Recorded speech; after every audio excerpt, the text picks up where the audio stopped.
Welcome to the 7th video in the series 12 Steps to Spiritual Freedom. This video begins with step 5, telling another human being the exact nature of our wrongs. This is what Martha has been doing. Peter then explains steps 6 and 7, in which he encourages Martha to surrender all ego concerns to God. And finally, Peter will introduce Martha to steps 8 and 9. Let's listen in. So step 5 is you've been doing it, you've been talking to me.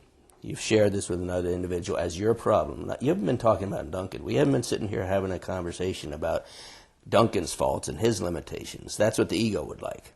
We're here talking about your problem, which is not Duncan. Which is it is your ego. Heart of stone. Yes. So then that's 5. You share it with another individual. 6 is, would you be willing to give up the gratification of social, esteem, sexual ambition? Yes, I'm willing. And willingness is the key. That willingness to give it up is the beginning of a new will. Okay. That comes from God. That's not the ego. The ego's not willing to give it up. Right. I just when you say those words, I say that's what I've been trying to do for 25 years. And it's impossible. It's a divine impossibility. Yes, and your ego can't do it. Okay. Beelzebub cannot cast out Beelzebub. Pete mentions Beelzebub. It's a reference to Jesus' famous statement about Beelzebub, who was also called Satan. As Jesus puts it, Satan cannot cast out Satan. In other words, if we are in a negative state, no amount of talk will get us out of it. We need God. We need prayer. We can't rely on our own ego. So the 7th step is, would you be willing to have God remove it and ask God to remove it? And it actually, take a moment and go in and pray. And that's what you actually do. You get down, pray. I'm powerless over my selfishness. It's making my relationship with my spouse unmanageable. It's filled with hate and resentment towards the one I love. I'm humbly ask you to take it. I cast it to you. I want none of it. So if you take a moment, just go inside and ask God to remove it. In her prayer, Martha asks God to help her give up all ego concerns and to remove all selfishness. After Martha's prayer, Pete will introduce her to steps 8 and 9. This will involve reconciliation with her husband. And I will say here that it can be quick. Sometimes I found that I'm unwilling to give up the pleasure of my resentment and self-righteousness, and I have to ask for the willingness to give it up. And I take the time necessary to pray for that willingness in 6, and then when it comes, I ask God to take it.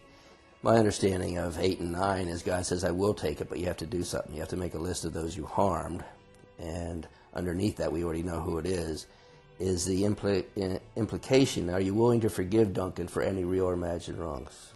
Yes.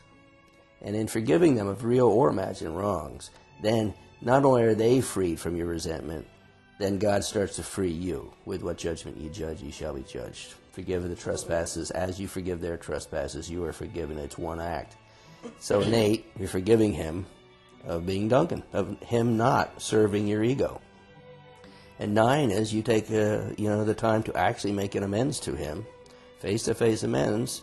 Duncan, in regard to my response when you opened that present, my ego responded with anger and resentment. And I owe you an amends. And if you haven't actually done something wrong, you just pray for him. So if you just take a moment and pray for him, that he could be freed from your ego, and you could be freed from your ego, so your relationship can be healed. Just take a moment to pray.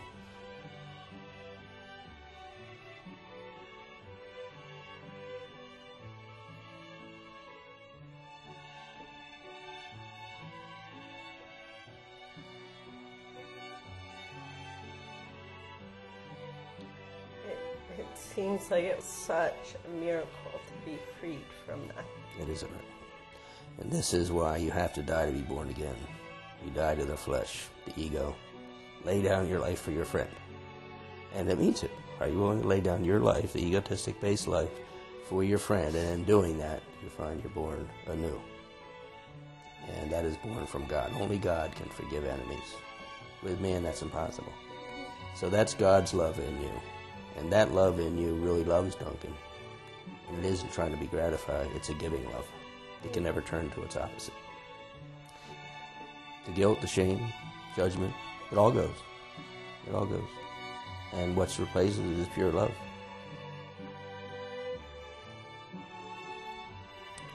This is the miracle. With ego concerns out of the way, Martha's pure love for Duncan can re-emerge and be fully present. In the final video, Peter will take Martha through steps 10, 11, and 12, steps that will reinforce the miracle.